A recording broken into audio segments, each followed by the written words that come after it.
The Great Hall of Nexus Prime stretched out like a giant metal cave. 12 different alien races sat around a massive circular table that glowed with soft blue light. The air hummed with the sound of translation devices working to turn alien words into something everyone could understand. Speaker Zeth Kalar stood at the center of the room. His body looked like it was made of living crystal, and light danced across his surface as he moved. When he spoke, his voice echoed through the chamber like breaking glass. "We are here today to discuss the human problem," he said, and several aliens made sounds that might have been laughter. "These creatures have spread to 17 worlds without asking permission. They build their ugly colonies and fly their primitive ships through our space like they own it." Ambassador Crix clicked her mandibles together. She looked like a giant insect with 4 arms and compound eyes that reflected the room's light. Her species, the Hive Collective, had been watching the humans for months. "Their technology is laughable," Crix said. "They still use fusion drives that leave energy trails a child could follow. Their ships are nothing more than metal boxes with engines stuck on the back. I have seen cargo haulers with better weapons." The other council members nodded their various heads. Some had tentacles, others had multiple eyes, and a few looked almost like Earth animals but wrong in ways that made them clearly alien. They all agreed on one thing: humans were not a threat. "Show them the recordings," Zeth Kalar commanded. The air above the table shimmered, and suddenly they were looking at human ships. The vessels looked rough and unfinished compared to the sleek alien craft. Their hulls were covered in patches and repairs. Their weapons looked like they had been built in someone's garage. "Look at this," said Commander Vexathari, pointing one of his 4 clawed hands at the display. His species looked like lizards that had learned to walk on 2 legs. They weld metal plates over holes instead of replacing damaged sections. They use nuclear weapons like they are still fighting wars on their home planet. Primitive beyond belief. The aliens watched video of human settlements. The buildings looked simple and functional, nothing like the flowing architecture of advanced civilizations.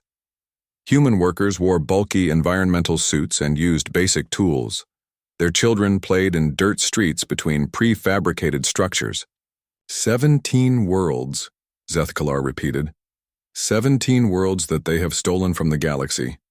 They mine our asteroids, trade with our enemies, and ignore every message we send them. It ends today. Far away on the human colony of New Dakota, Captain Jake Morrison stood in the communication center of the settlement. The building was made of the same gray metal as everything else the humans built. It was not beautiful, but it was strong and it worked. Jake was a tall man with short brown hair and hands that showed years of hard work. He had been a cargo pilot before the colony needed someone to organize their defense. Now he wore a uniform that had been blue once but had faded to gray from too many washings. "Sir, we have an incoming transmission from Earth Command," said Lieutenant Amy Foster. She was younger than Jake, with red hair pulled back in a tight ponytail. She had joined the colony defense force because someone had to do it, not because she wanted to be a soldier. The message was short and scared everyone who heard it. "Council has issued ultimatum. All human settlements beyond Sol system must be abandoned within 30 standard days. Prepare for enforcement action." Jake stared at the message for a long time. 30 days to move 12,000 people. 30 days to pack up everything they had built over 5 years. 30 days to find somewhere else to go in a galaxy that did not want them. "Get me Dr. Carl Hayes," Jake said. "And find Sergeant Danny Walsh. We need to talk." Dr. Hayes arrived first. He was an older man with gray hair and tired eyes who had come to New Dakota to study alien plant life. Now he was the closest thing they had to a governor. He read the message twice before he spoke. "We cannot do it," he said simply. "Even if we had ships to carry everyone, which we do not, where would we go? Earth is already crowded. The other colonies are too small. They are asking us to disappear." Sergeant Walsh came in still wearing his work clothes. He had been fixing one of their patrol ships when Amy called him. Danny was not a big man, but he had served in Earth's military before. Coming to New Dakota, He knew how to fight, and more importantly, he knew how to make other people fight. "How many ships do they have?" Danny asked after reading the message. "The Council?" "Thousands," Jake said. "But they will not send thousands to deal with us. They think we are not worth the fuel." "Good," Danny said, and he almost smiled. "Let them keep thinking that." Back on Nexus Prime, the Council was voting. The decision was unanimous. They would send a single patrol squadron to remove the humans. 6 ships would be more than enough to handle a few converted cargo vessels and some angry farmers. "Minimal force," Zethkalar announced. "We are not monsters. We will give them a chance to leave peacefully. If they refuse, we will make them leave. Either way, the human problem ends in 30 days. The aliens congratulated themselves on their wisdom and mercy. They had solved another problem without wasting resources or time. The humans would see their ships, understand they could not win, and pack their belongings like sensible creatures. None of them noticed that their communications had been monitored. None of them knew that human intelligence had broken their codes months ago. And none of them suspected that the primitive humans had been preparing for this day since they first left Earth. On New Dakota, Jake Morrison looked out at the settlement they had built with their own hands. The buildings were not pretty, but they were solid. The people were not soldiers, but they were determined. And hidden in the asteroid belt beyond the colony, 3 ships waited in the darkness with their weapons ready and their crews prepared to fight for their home. The Council thought they knew what humans were. In 30 days, they would learn how wrong they had been. 6 alien warships dropped out of faster-than-light travel at the edge of the New Dakota system. Their hulls gleamed like polished metal in the light of the local star. Each ship was 3 times the size of the largest human vessel, with weapons that could crack a moon in half. Commander Vexithari stood on the bridge of his flagship, the Sharp Talon. His lizard-like face showed satisfaction as he looked at the primitive human colony ahead. This would be the easiest assignment of his career. A few threats, maybe one demonstration of superior firepower, and the humans would run back to their overcrowded homeworld. "Sir, we are detecting 3 human vessels moving to intercept us," reported his weapons officer. The alien's voice carried amusement. "They appear to be converted cargo ships." Vexithari looked at the tactical display and had to stop himself from laughing. The human ships looked like flying junkyards. The largest one, which his computers identified as the USS Liberty, had patches welded all over its hull. The other 2, called the USS Frontier and USS Pioneer, looked even worse. Their weapons were clearly improvised, probably mining lasers, and missile tubes meant for clearing asteroids. "Open a communication channel," Vexithari ordered. "Let us get this over with quickly."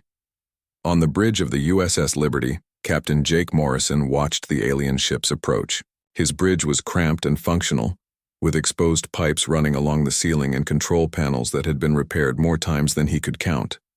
It was not pretty, but it worked. "They are trying to contact us, sir," said Lieutenant Amy Foster from her position at the communication station. "Put them through," Jake said. He straightened his faded uniform and tried to look like the kind of person who might surrender without a fight. Commander Vexithari's face appeared on the main screen. His yellow eyes looked at Jake with the kind of expression someone might use when talking to a child.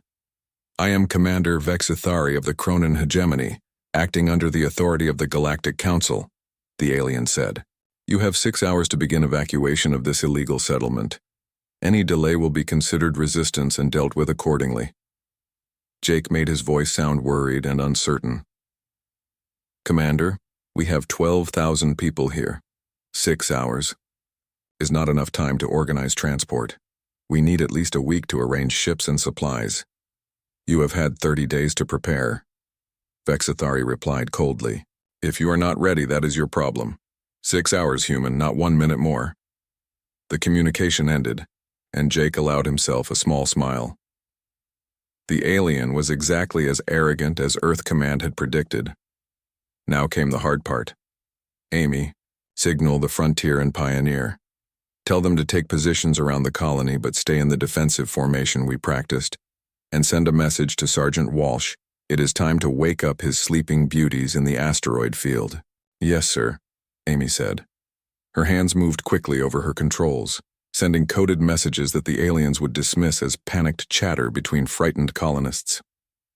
Commander Vexthari waited exactly 6 hours, then decided to provide a demonstration of what would happen to humans who defied the Council. His target was a mining station on the edge of the colony's industrial area.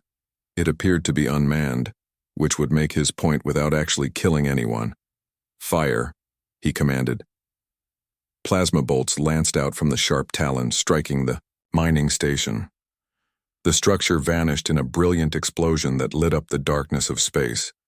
Vexithari felt satisfied. Now the humans would understand what they faced. "Commander Morrison," he said when the communication channel opened again. "The next target will be your colony itself. You have 1 hour to begin evacuation, or we will start with your power plants." Jake's face appeared on the screen, and Vexithari was pleased to see that the human looked properly frightened. "Wait," Jake said. "Please, give us more time. We are trying to organize transport, but our ships are old and slow. We need at least 1 hour," Vexithari interrupted, and cut the communication. What the alien commander did not know was that Jake was not frightened at all. He was buying time while his people made final preparations. The mining station had been empty for weeks, packed with sensors and transmitters that had been studying alien weapon signatures. Its destruction had provided valuable data about Council military technology. "Sir, Sergeant Walsh reports that all units are in position," Amy said quietly. "Good. Signal the Frontier and Pioneer. Execute Plan Delta in 30 seconds. The USS Liberty suddenly launched what looked like a spread of mining charges toward the alien fleet.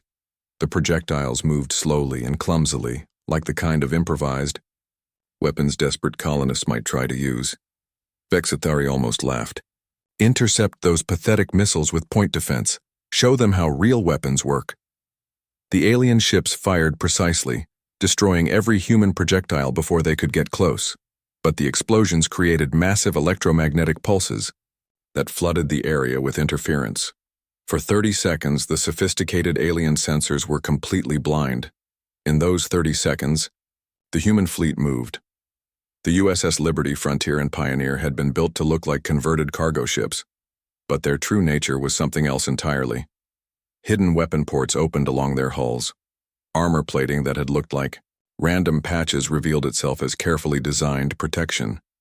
And their engines, which had seemed slow and inefficient, suddenly pushed them forward at speeds that made the aliens stare in shock.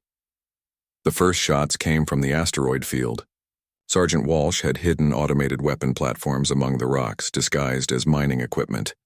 Heavy kinetic rounds, moving at a significant fraction of light speed, slammed into the alien formation before they could react. "Shields!" Vexithari screamed, but it was too late. The human weapons punched through his energy barriers like they were made of paper. 2 of his ships exploded immediately, their hulls torn apart by weapons that should not have existed.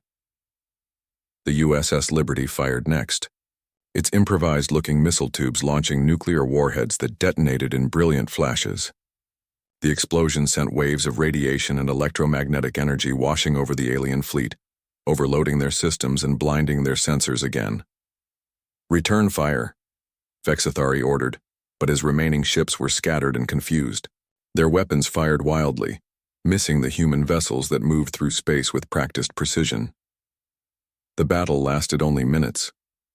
When it was over, 2 alien ships were destroyed. One was drifting helplessly with its engines gone, and the other 3 were damaged and leaking atmosphere. The human fleet, meanwhile, had suffered only minor damage to their outer hulls. "Commander," Vexthari stared at his tactical display in disbelief.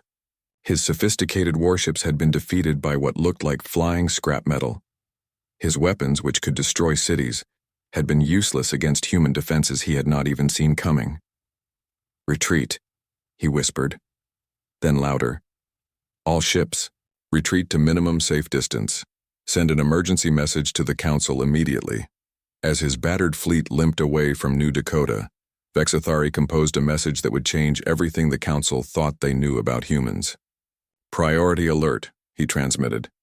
Human military capabilities have been severely underestimated. Request immediate reinforcement and tactical analysis.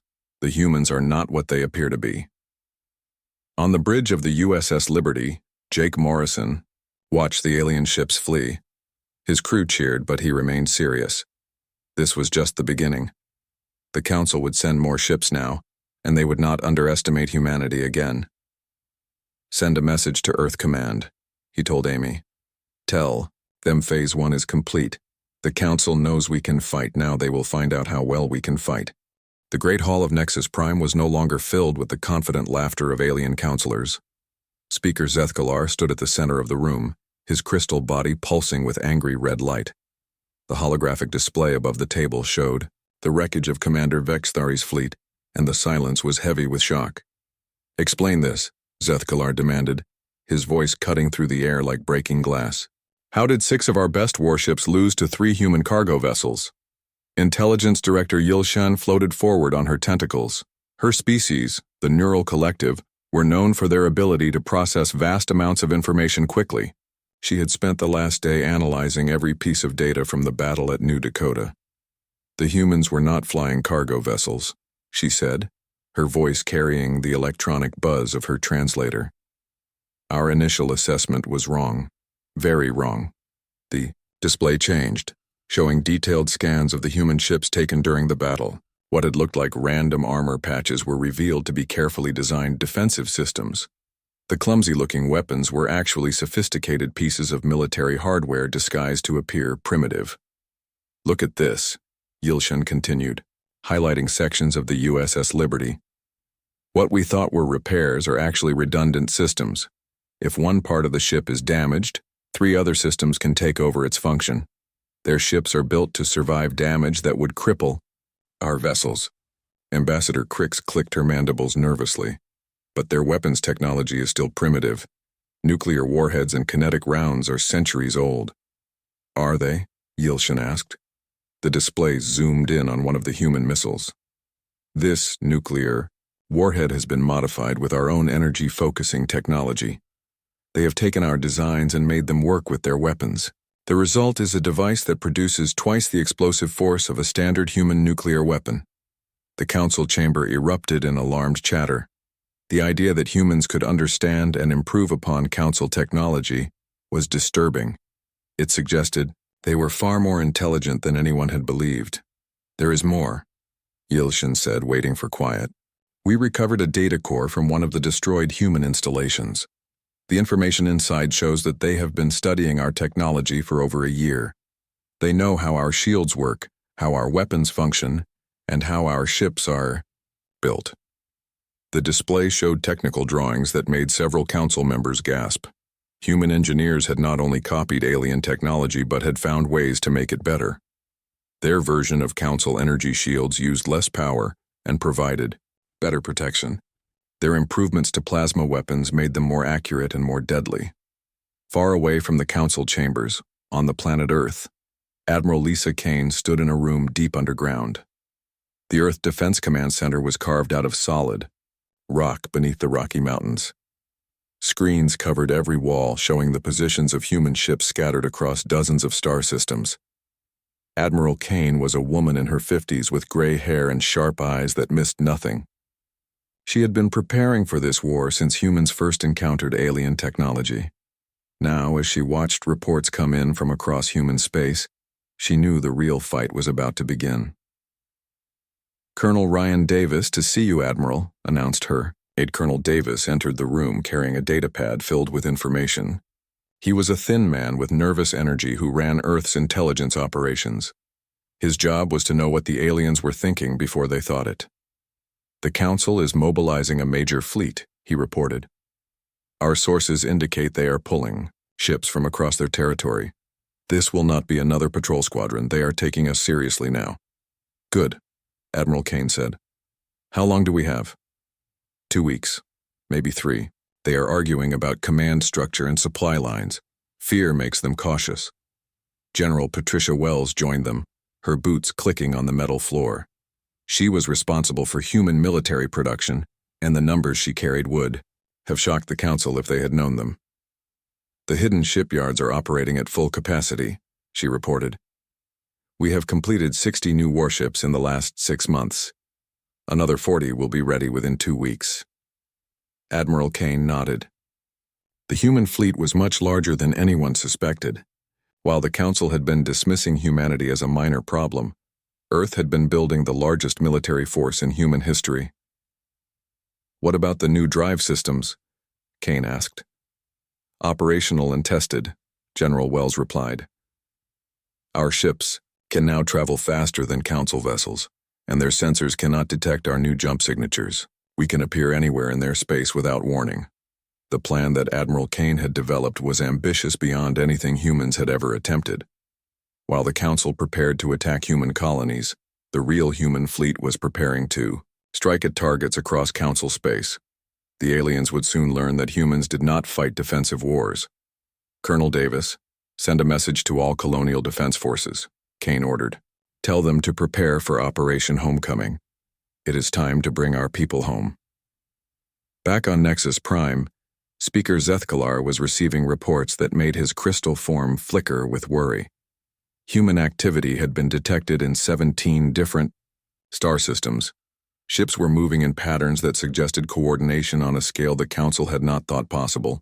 They are not just defending their colonies, reported Military Coordinator Thex Morin, a battle-scarred veteran from the Viridian Empire. Intelligence suggests they are preparing for offensive operations. Impossible, Zethkalar replied, but his voice carried doubt.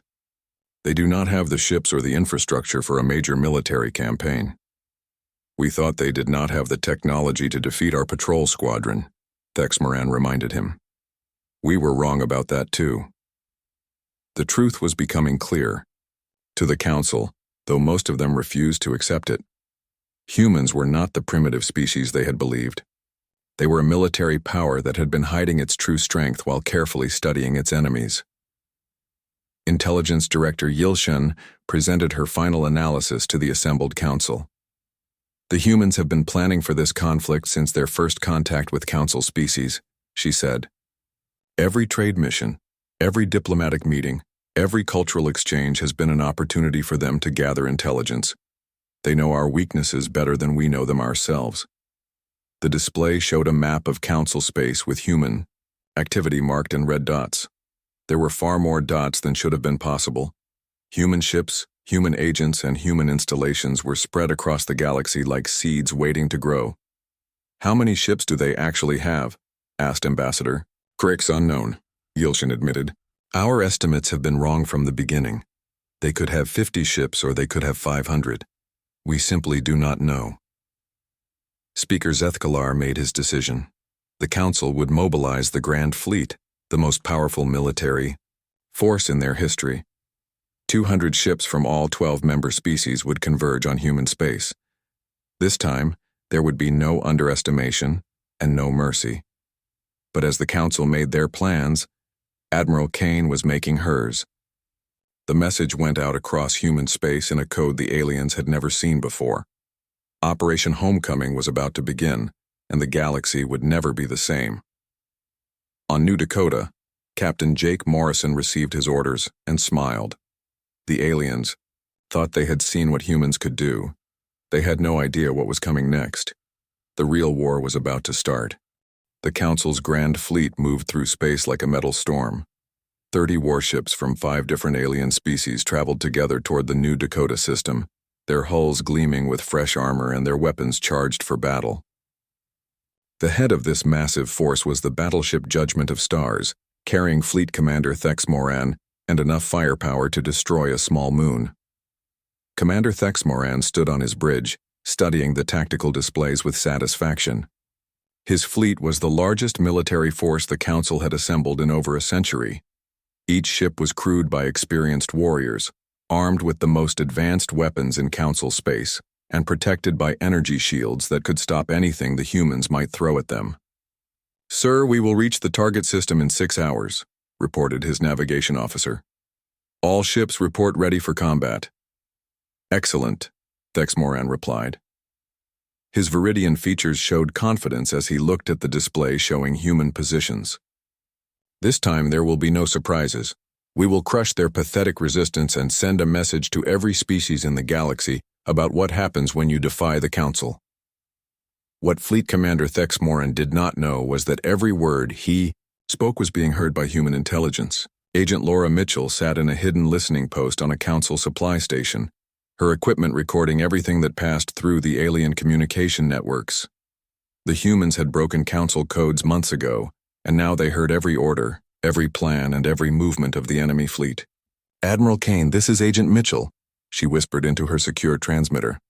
"The Council fleet is exactly where we expected. 30 ships moving in standard formation, estimated arrival in 6 hours. Admiral Kane received the message in her command center deep beneath Earth's surface. Around her, dozens of officers worked at control stations, coordinating the movements of human ships across dozens of star systems. The scale of the operation was enormous, but Kane had been planning it for years. "Signal the home fleet," she ordered. "Captain Rodriguez is authorized to begin Operation Homecoming. Tell him the package is delivered and ready for pickup." The package was 50 human warships that had been hidden in the outer darkness of Vadum, the solar system, for months. Led by the massive dreadnought USS Constitution, this fleet represented the true strength of human military power. Captain Alex Rodriguez, a veteran of 3 colonial wars, commanded from the Constitution's bridge as his fleet prepared to jump to faster-than-light travel. "All ships, this is Constitution," Rodriguez announced over the fleet communication channel. "We have waited long enough. Today we show the galaxy what humans can do when we fight together. Jump in 3 minutes." Meanwhile, Captain Ben Turner was already approaching New Dakota aboard the USS Defiance. His ship was one of the new generation of human warships, built with a combination of human engineering and captured alien technology. It looked nothing like the converted cargo vessels that had fought the first battle. The Defiance was sleek, fast, and deadly. "Captain, we are detecting the Council fleet on long-range sensors," reported his tactical officer. 30 ships in standard battle formation." "Only 30? Turner said with a grin. "The Council is getting careless. Signal the Colonial Defense Force. Tell Captain Morrison we are here to help." On New Dakota, Jake Morrison received Turner's message with relief. His 3 ships had been reinforced by 5 more human vessels that had arrived over the past week, but 8 ships against 30 was still impossible odds. With Turner's fleet joining them, the humans now had 15 ships to face the Council armada. But the real surprise was hidden in the asteroid belt that surrounded the New Dakota system. What Fleet Commander Thex Moran saw as empty space was actually filled with human installations that had been built and camouflaged over many months. Weapons platforms, sensor arrays, and automated defense systems waited among the rocks like sleeping predators. Captain Susan Clark commanded the hidden fortress network from her position on the converted asteroid mining station Deep Strike. Her job was to coordinate the surprise attack that would turn the asteroid belt into a death trap for any enemy fleet. "All stations, this is Deep Strike," she transmitted on a frequency the aliens could not detect. "Enemy fleet will enter the belt in 30 minutes. Remember, wait for my signal. We get one chance to make this work." Fleet Commander Thex Moran led his ships into the asteroid belt with complete confidence. His sensors showed no threats, no enemy movements, nothing but empty space and floating rocks. The human fleet ahead looked pitifully small compared to his overwhelming force. "Deploy for battle," he ordered. "Standard attack formation. We will destroy them quickly and move on to bombard their colony." The Council ships spread out in a formation designed to maximize their firepower while protecting their flanks. It was a textbook military maneuver that had worked in 100 previous battles. But as they moved deeper into the asteroid field, they were walking into the most sophisticated trap humans had ever built. "Sir, detecting human fleet movement," reported Thex Moran's sensor officer. 8 ships moving to intercept." "Only 8? The fleet commander almost laughed. "They are even more foolish than I thought. All ships prepare to fire on my command." The human ships approached the Council fleet in a loose formation that looked desperate and disorganized. Captain Morrison's USS Liberty led the group, its patched hull and improvised weapons making it look like exactly what the aliens expected. A converted cargo ship crewed by frightened colonists. But appearances were deceiving. The human ships moved with practiced precision, each captain knowing exactly what role they had to play in the battle to come. As they closed with the enemy fleet, they were buying time for the real attack to begin. "Human vessels, you are outnumbered and outgunned," Fleet Commander Thexmaran transmitted. "Surrender now and your deaths will be quick." "Thanks for the offer," Jake Morrison replied, his voice calm and confident. "But we have a better idea." That was the signal Captain Clark had been waiting for. "All stations, this is Deep Strike. Execute Operation Mousetrap, fire everything." The asteroid belt suddenly came alive with light and destruction. What had looked like empty rocks revealed themselves to be camouflaged weapons platforms. Heavy, kinetic rounds, nuclear missiles and energy beams lanced out from dozens of hidden positions, catching the Council fleet in a crossfire they had never seen coming. Fleet Commander Thexmaran watched in horror as his carefully organized formation was torn apart by weapons that should not have existed. His shields flared under impacts from multiple directions, and his sensors screamed warnings about threats that seemed to appear from nowhere. "Return fire," he shouted, but his ships were scattered and confused. They fired wildly at targets they could barely see, hitting empty space and floating rocks while the real human weapons platforms remained hidden among the asteroids. The battle became a nightmare for the Council forces. Every time they thought they had located a human position, it would disappear and new attacks would come from completely different directions. Their sophisticated formation became a liability as ships collided with each other trying to avoid the deadly crossfire. Captain Turner's USS Defiance led the human fleet in a series of hit-and-run attacks that used the asteroids for cover. His ships would appear from behind a rock, fire a devastating volley, then disappear again before the aliens could respond effectively. "Sir, we have lost 8 ships, and the rest are heavily damaged," Thexmaran's tactical officer reported. "Recommend immediate withdrawal." The fleet commander stared at his display in disbelief. Half his fleet was gone, destroyed by an enemy that seemed to be everywhere and nowhere at once. This was not the quick victory the Council had promised. This was a disaster. "All ships retreat to minimum safe distance," he ordered. "Send an emergency message to the Council. Tell them we need reinforcements immediately." As the surviving Council ships limped away from New Dakota, Captain Rodriguez and the home fleet dropped out of faster-than-light travel at the edge of the system. 50 fresh human warships had arrived ready to join the battle, but the real surprise was still to come. The Council thought they were fighting for a single human colony. They had no idea that Operation Homecoming involved something much larger. The biggest migration in human history was about to begin. The emergency meeting of the Galactic Council was unlike any in their 1,000-year history. Reports flooded in from across their territory, human ships appearing where no human ships should be, Council facilities under attack, and trade routes disrupted by forces that seemed to move through space like ghosts. Speaker Zeth Kalar's crystal form pulsed with angry light as he read the latest intelligence reports. 17 Council outposts have gone silent in the last week, he announced to the assembled representatives. Our patrol fleets are reporting human vessels in systems we thought were secure. The Council chamber buzzed with alarmed conversations in a dozen alien languages. What had started as a simple police action to remove illegal human settlements had become something much larger and more dangerous. "How many ships do they have?" demanded Ambassador Crix, her insect-like features showing fear for the first time since the crisis began. "We do not know," admitted Intelligence Director Yilshin. "Our estimates have been wrong from the beginning. They could have hundreds of warships hidden throughout the galaxy." Speaker Zeth Kalar made the decision that would define the next phase of the war. "Mobilize every ship we have," he ordered. "The Grand Fleet, the Home Defense Forces, the patrol squadrons, everything. We will gather at New Dakota and crush the human threat once and for all." 200 Council warships began converging on the human colony world. It was the largest military force in galactic history, led by Supreme Commander Velthanos aboard the massive battleship Judgment of Stars. Each ship carried the most advanced weapons and defenses known to Council science. But Admiral Kane had been expecting this moment. From her command center on Earth, she watched the alien fleet movements on holographic displays that showed the entire galaxy.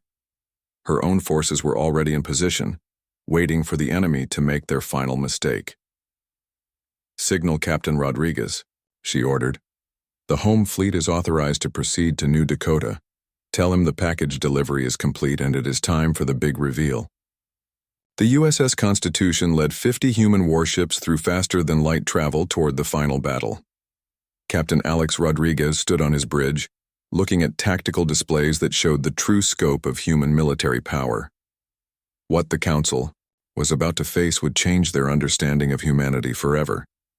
As the home fleet dropped out of FTL travel at New Dakota, they found the system already crowded with ships. Captain Jake Morrison's Colonial Defense Force had grown to 20 vessels, reinforced by Captain Ben Turner's squadron and other human ships that had been arriving throughout the week. But the real surprise was waiting in the outer system. Massive transport vessels, each one the size of a small city, hung in space like sleeping giants. These were colony ships, carrying hundreds of thousands of human civilians toward new homes beyond Council reach. "My God," whispered Captain Turner as he saw the full scope of Operation Homecoming. "How many people are we moving?" 2 million. Admiral Kane's voice came through the communication system. "Every human colony in Council space is being evacuated. While the Council has been chasing our warships, we have been moving our real treasure, our people." Supreme Commander Velthanos arrived with his fleet of 200 ships and immediately demanded the humans surrender. His force was so large it blotted out the stars, a demonstration of Council power that should have terrified any enemy. "Human fleet, you are surrounded and outnumbered 10 to 1, he transmitted on all frequencies. "Surrender immediately, or face complete destruction." Admiral Kane's response came not from a single ship but from every human vessel in the system. Her voice carried the determination of an entire species that had decided to fight for their future. "Council, forces, you called us primitive. You dismissed us as irrelevant. You ordered us to abandon our homes and our dreams. Today you learn what humans really are when we stand together." The battle that followed was unlike anything the galaxy had ever seen. The Council fleet attacked in perfect formation, their weapons creating a storm of energy that should have vaporized the smaller human force. But the humans fought with a coordination and adaptability that the rigid alien tactics could not match. Captain Morrison's USS Liberty, still looking like a patched cargo hauler, led a desperate charge directly at the enemy flagship. His ship absorbed terrible damage but kept fighting, its backup systems taking over when primary systems failed. The USS Constitution and its escort of dreadnoughts engaged the main Council battle line, their weapons punching through alien shields with devastating effectiveness. Human ships that appeared to be destroyed would suddenly come back to life, revealing that their deaths had been elaborate deceptions. Captain Susan Clark's hidden weapons platforms in the asteroid belt opened fire at the perfect moment, catching the Council fleet in another deadly crossfire. But this time, the platforms revealed their true nature. They were not just weapons, but camouflage ships that could move and fight independently. Supreme Commander Velthanos watched his fleet being torn apart by an enemy that seemed to anticipate his every move. Human ships appeared where they should not be able to go, struck where they should not be able to reach, and survived damage that should have destroyed them. "Sir, we have lost over half our ships," his tactical officer reported. "The humans are not just fighting us, they are outfighting us." But the real shock came when Captain Elena Santos arrived with the experimental vessel USS Horizon. Her ship brought news that changed everything the Council thought they knew about the war. "Admiral Kane, this is Captain Santos," she transmitted. "The last convoy has cleared Council space. Operation Homecoming is complete. All human civilians are safely beyond their reach." The truth hit Supreme Commander Velthanos like a physical blow. The humans had never been trying to hold their colonies. The entire war had been a massive deception, designed to distract the Council while millions of humans escaped to freedom. While the alien fleets had been chasing human warships, the real migration had been happening in secret. Convoy after convoy of civilian transports had been moving through unexplored space, carrying families to new worlds where the Council's authority could never reach them. "You were never fighting to keep what you had," Velthanos said, his voice filled with amazed respect. You were fighting to save what mattered most. That is what humans do, Admiral Kane replied. We protect our own, no matter the cost. The Council fleet began to withdraw, their formation broken, and their confidence shattered. They had come to crush a primitive species and instead had encountered something they had never expected, a people willing to sacrifice everything for their children's future. As the alien ships retreated, the human fleet did not pursue. Their mission was complete. The colony ships continued their journey to distant stars, carrying 2 million humans to worlds where they could build new lives in freedom. Speaker Zethkalar received the final report in his chamber on Nexus Prime. The Council's attempt to limit human expansion had not only failed, it had accelerated human migration beyond anything they could have imagined. How many systems do they control now? He asked Intelligence Director Yilshen. Unknown, she replied. Our long-range sensors are detecting human settlements in regions we have never explored.